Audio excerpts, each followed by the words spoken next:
ধন্যবাদ মাননীয় স্পিকার।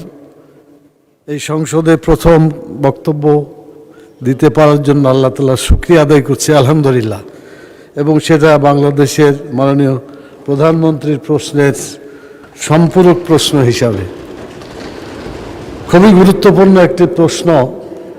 গোটা জাতি যে এই প্রশ্নের সাথে স্পর্শকাতরভাবে অপেক্ষা করছে যে এটা এ দেশের টাকা কিভাবে ফেরত আনা যায়। খুব গুরুত্বপূর্ণ এই প্রশ্নের জবাব মাননীয় প্রধানমন্ত্রী দিয়েছেন।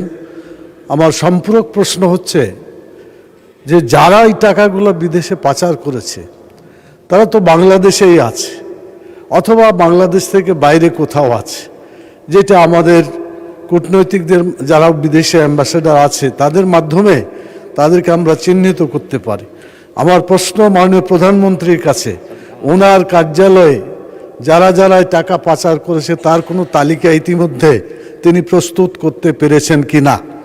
যদি না পেরে থাকেন, কতদিনের মধ্যে এই পাচারকৃত ব্যক্তি প্রতিষ্ঠানগুলোকে তালিকাভুক্ত করা যাবে এবং যারা বাংলাদেশে অবস্থানরত আছে তাদেরকে ধরে অ্যারেস্ট করে দ্রুত দেশ এবং জাতির আকাঙ্ক্ষা পূরণের জন্য এই জনগণের টাকাকে উদ্ধার করা যাবে?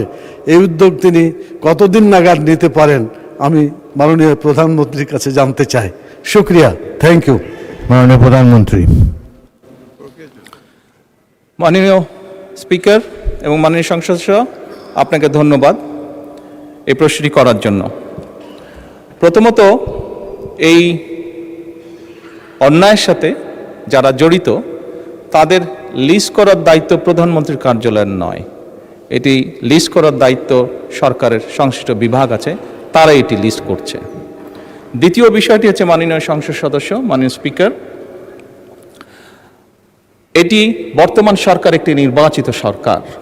আমরা অতীতে দেখেছি সরকারের বিভিন্ন ব্যক্তিবর্গ তাদের বিভিন্ন রকম ইচ্ছা আগ্রহের কারণে দেশের আইন কানুন নীতি নৈতিকতার তোয়াক্কা না করে যাকে যেরকম হয়েছে উঠিয়ে নিয়ে গেছে, যার কাছ থেকে যেরকম মনে হয়েছে জোর করে কিছু লিখিয়ে নিয়ে গেছে। বর্তমান সরকার আইনের প্রতি শ্রদ্ধাশীল। বর্তমান সরকার দেশের প্রচলিত আইন মেনে কাজ করতে চায় এবং আইনের ভিত্তিতেই বিচার করতে চায়, যাতে করে কোনো মানুষ ন্যায্য আইন থেকে বঞ্চিত হতে না পারে। এবং সে কারণেই মাননীয় স্পিকার, আইনগতভাবেই আমরা সকল প্রক্রিয়া গ্রহণ করব। আইনগতভাবেই আইন তার নিজস্ব গতিতে এগিয়ে যাবে এবং দেশের প্রচলিত আইন অনুযায়ী নির্ধারিত হবে তাদের শাস্তি, যারা এই দেশের অর্থ, এই দেশের জনগণের অর্থ তছরুফ করেছে বা এই দেশের জনগণের অর্থ যারা পাচার করেছে। ধন্যবাদ মাননীয় স্পিকার।